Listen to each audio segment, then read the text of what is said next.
If Andrew Wiggins was actually a good player, I think ESPN might hire me just to talk shit about him so they can get ratings. That's how much shit I talk about Andrew Wiggins. And I know a lot of you are probably tired of me talking shit about Andrew Wiggins, but I believe it's justified. Especially when a player that has been as talented as Wiggins is as bad as Wiggins has been. He's been a major letdown in the NBA so far. Because, I'm going to be honest, coming out of college at Kansas, I can confidently say he was a better prospect than both Ben Simmons and Zion Williamson. I'm literally so confident in how talented he is that I believe he would be a top 5 player in the NBA right now if he had the mentality of Marcus Smart. Because it's not that Andrew Wiggins isn't a necessarily talented player, it's that he doesn't have the motive to improve and be as great as he can be. But I'm not going to talk about it today. I've talked about that many times before. Today I'm going to be talking about the myth between Jimmy Butler and Andrew Wiggins, especially when Jimmy Butler was in Minnesota. And that myth is that Jimmy Butler, when he joined the team, started to hold back Andrew Wiggins. Well, that just simply is not true. Because Jimmy Butler did not hold back Andrew Wiggins. Andrew Wiggins held back Andrew Wiggins.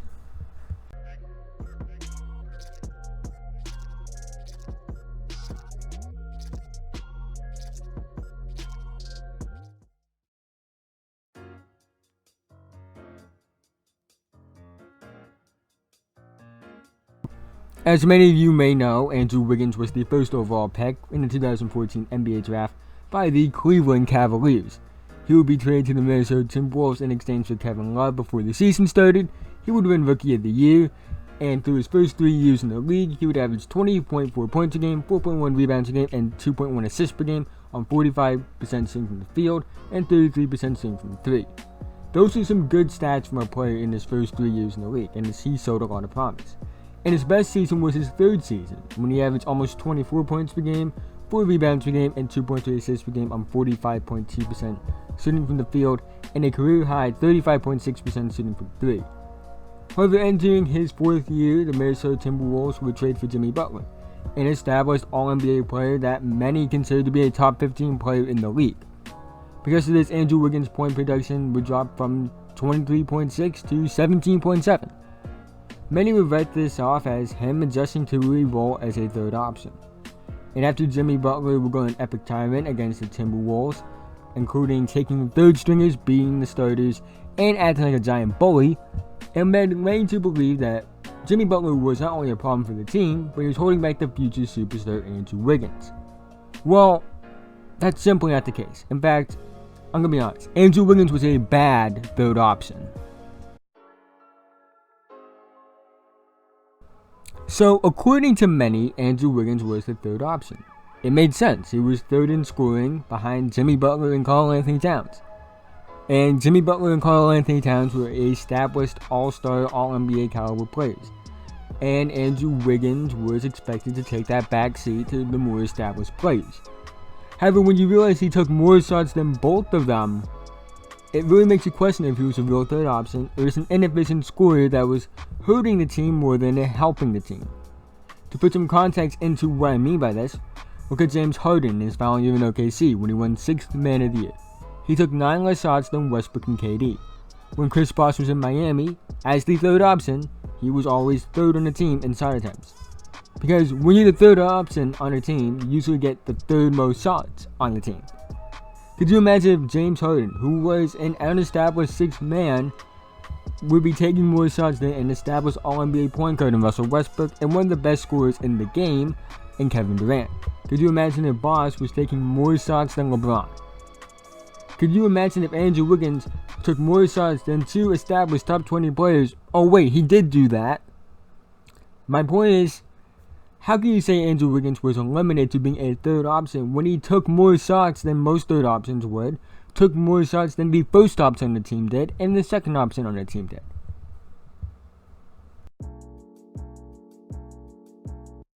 Okay, so I'm not saying Jimmy Butler wasn't a problem in the sense of grabbing third stringers and bullying starters while yelling to a general manager, "You need me," or talking about it in the sense that they traded away 2 young players that could have been key parts of their future for basically a year and a quarter of him.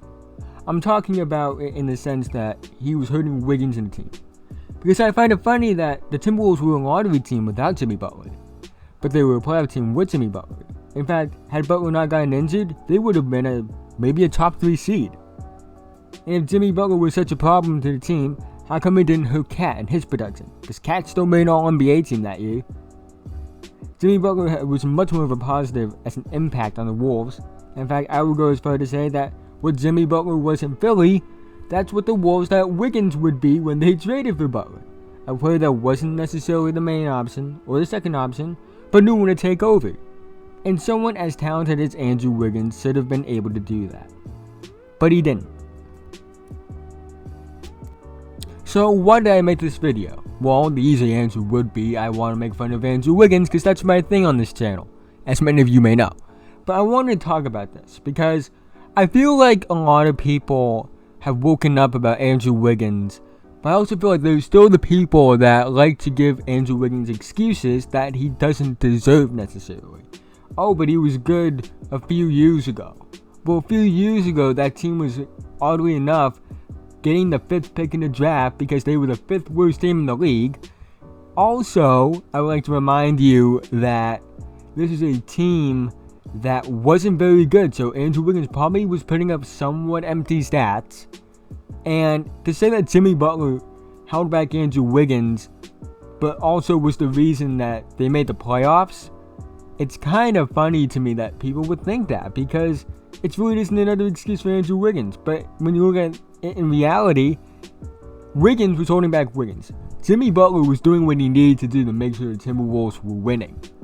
Karl-Anthony Towns, I know he got a lot of trash from a lot of people when the whole thing went down, especially after he was playing the playoffs, but I think Karl-Anthony Towns was also having a positive impact on the team. Andrew Wiggins was not. Having a positive impact means that you aren't the third option taking more shots than 2 All-NBA caliber players that are first and second options ahead of you because they score more points but they take less shots. That's just not how it works. That's not winning basketball. Also, I guess you could blame Thibodeau. I actually kind of want to do that because I don't like Tom Thibodeau that much.